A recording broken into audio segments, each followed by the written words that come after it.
반갑습니다. 송지준입니다. 오늘 저는 영상을 준비하면서 참 여러가지 생각이 많이 들었습니다. 저는 현재 지금 중학교, 고등학교 아이들을 가르치고 있습니다. 제가 아이들한테 수업을 하면서 항상 강조하는 게 그거예요.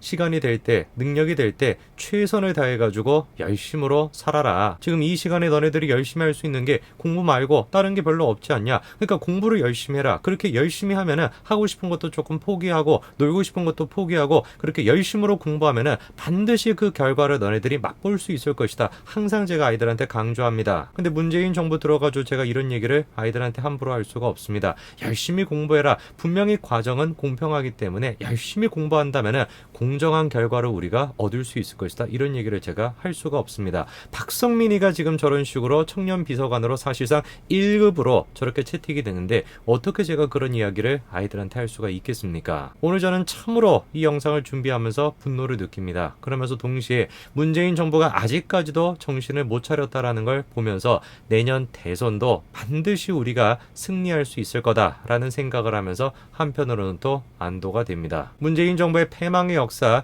그 역사에 대해 가지고 같이 한번 살펴보시죠. 문재인 정부의 위선을 처음으로 보여줬던 사람은 바로 조국 전 장관과 그의 아내 정경심 교수였습니다. 그 어떤 것보다도 입시는 공정해야 된다. 열심히 노력한 사람은 열심히 노력한 결과를 얻을 수 있어야 된다. 그게 지금 영상을 보시는 모든 분들이 다 공감하는 내용 아닙니까? 근데 조국 부부는 그리고 조국 일가는 그런 식의 우리의 믿음을 철저하게 짓밟았습니다. 만약에 저런 식의 사태가 발생을 했었을 때 문재인 정부가 국민들한테 사과하고 조국을 잘라냈으면 이 지경까지 되지는 않았을 거예요. 그러나 잘라내기는커녕 문재인 정부가 보여준 모습은 뭐였습니까? 조국은 아무 잘못이 없다. 조국을 우리가 수호해야 된다. 검찰을 개혁해야 된다. 이게 지금 문재인 정부에서 보여준 모습이에요. 저거를 보고 어떤 정상적인 부모가 문제가 없다라고 생각을 하겠습니까? 대한민국에 존재하는 모든 부모들이 다 가지고 있는 생각이에요. 내가 조금 힘들다라고 해도 내가 먹고 사는 게 힘들다라고 할지라도 그럼에도 불구하고 내가 조금 아껴가지고 아이의 교육을 위해서 돈을 쓰겠다. 왜? 그렇게 해가지고 좋은 대학교를 가가지고 좋은 인생을 살 수 있다라고 한다면 그것이야말로 내가 충분한 것이다. 그게 지금 부모님들이 가지고 있는 생각 아닙니까? 가장 근본적인 부모의 그런 사랑을 문재인 정부는 짓밟았습니다. 나중에 결국 못 이겨가지고 조국 전 장관은 사퇴를 했죠. 그리고 등장한 사람이 누굽니까? 추미애 이 여자가 등장을 했습니다. 그리고 추미애가 보여준 모습은 뭐였습니까? 아들의 황제 휴가 논란이었죠. 이 지경이 됐는데도 국민들이 문재인 정부를 지지한다라고 한다면 이 나라는 미래가 없는 거예요. 이 나라를 그냥 떠야 되는 것입니다. 이민을 가는 게 맞는 것이에요. 가장 대한민국 부모들이 예민하게 반응하는 두 가지. 첫 번째가 입시, 두 번째가 군대 문제 아닙니까?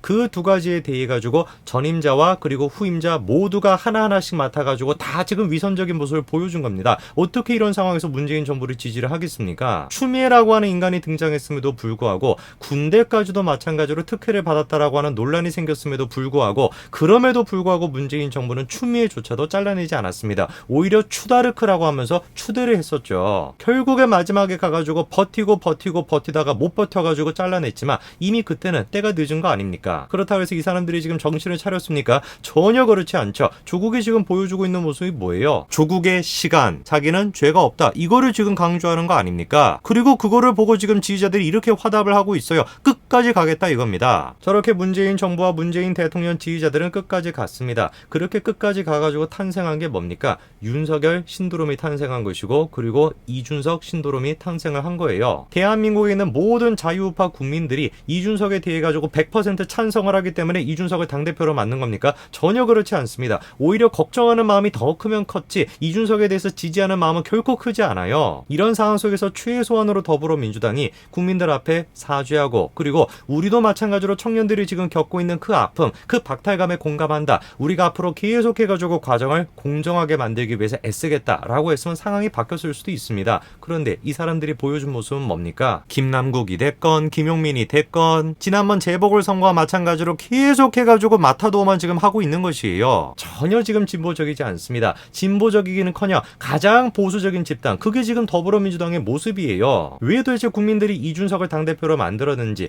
이준석 신드롬이라고 하는 것이 애당초 왜 생겼는지, 국민의힘 내부에서 이준석을 싫어하는 사람들조차도 왜 그런 식의 현상이 생겼는지를 이해하고 있는데 정작 지금 여당이라고 하는 인간들이 그거를 지금 이해를 못하고 있는 겁니다. 이게 여당뿐만입니까? 청와대조차도 이번에 어떤 선택을 내린 거예요. 이 박주민이라고 하는 인간을 갖다가 청년 비서관으로 채택을 한 겁니다. 청년 비서관 맡았던 사람이 또 누가 있습니까? 김광진, 혹시 기억나세요? 백선엽은 민족의 반역자다라고 하는 망언을 쏟아냈던 사람, 그 인간이 마찬가지로 청년 비서관이었습니다. 왜 청와대가 도대체 박성민이라고 하는 20대의 젊은 친구를 이번에 청년 비서관, 사실상 지금 공무원으로 치면 1급인 거 아닙니까? 그 청년 비서관 자리에다가 채택을 했겠습니까? 자기들도 부랴부랴 지금 20, 30대에 맞춰가지고 이준석 신도로에 맞춰가지고 청년층의 얘기를 듣고자 한다. 그거를 지금 보여주기 위해서 한 거, 그게 첫 번째 이유겠죠. 꼴값 떨고 있는 거 아닙니까? 그리고 두 번째 이유가 뭡니까? 박성민이 상징하는 게 바로 여성 우월주의. 이거를 지금 상징하기 때문에 그래요. 이준석 신도롭이 생겼으니까 우리도 마찬가지로 반응을 해야 돼 라고 하는 정무적인 판단. 그리고 두 번째, 저 친구는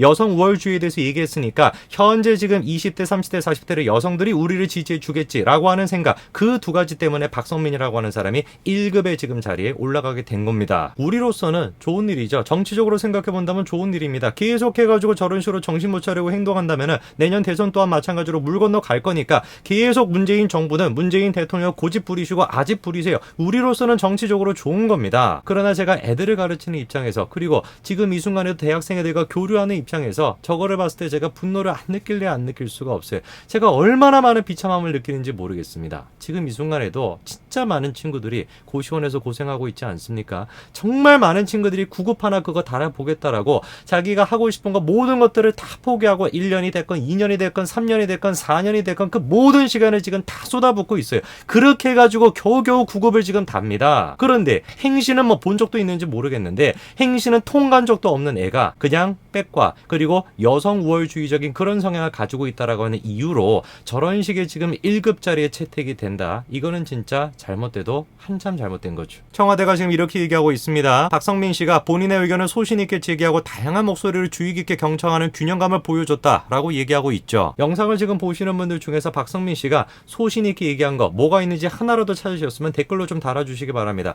제가 아무리 눈 씻고 찾아보더라도 저 사람의 소신 발언한 걸 찾아볼 수가 없어요. 문재인 정부 진짜 잘못됐다. 이런 식으로 하면 청년층이 등 돌린다. 라고 얘기하는 걸 제가 찾지를 못했습니다. 이 친구가 지금 보니까 2019년도부터 2021년도까지 용인시 청년정책위원회 공동위원장을 맡았다고 합니다. 근데 그 기간에 SNS를 제가 아무리 뒤져봐도 용인시를 위해 가지고 얘기하는 모습을 찾을 수가 없어요. 도대체가. 다 지금 어떤 얘기입니까? 다 더불어민주당에 지금 아부하는 듯한, 이게 어떻게 소신 발언이 되냐고요. 다 지금 그런 식의 발언들밖에 없습니다. 박성민에 대해서 분노하는 것은 정치적인 문제가 아닙니다. 박성민에 대해서 분노하는 것은 문재인 정부의 비상식에 대해서 분노하는 너무나 상식적인 분노감입니다. 조민에 대해서 두둔했다가 논란이 됐던 강성태 씨, 이 사람조차도 지금 박성민에 대해서 비판하고 있죠. 그리고 공무원 역사 분야에서 1타 강사인 전한길 선생님조차도 뭐라고 지금 얘기합니까? 자기 카페는 원래 정치적인 글 올리면 다 삭제를 해버리는데 도저히 박성민에 대해서는 참을 수가 없다라 그래서 이런 식으로 자기가 직접 카페에다가 글까지 올렸어요. 지금 이 순간에도 자기의 미래를 위해서 행시가 됐건 구급 공무원이 됐건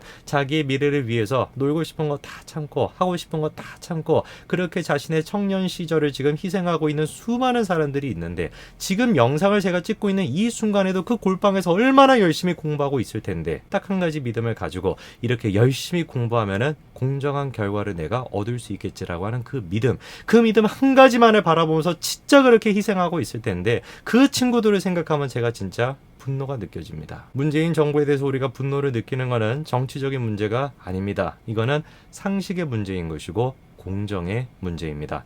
오늘까지 말씀드리겠습니다. 감사합니다.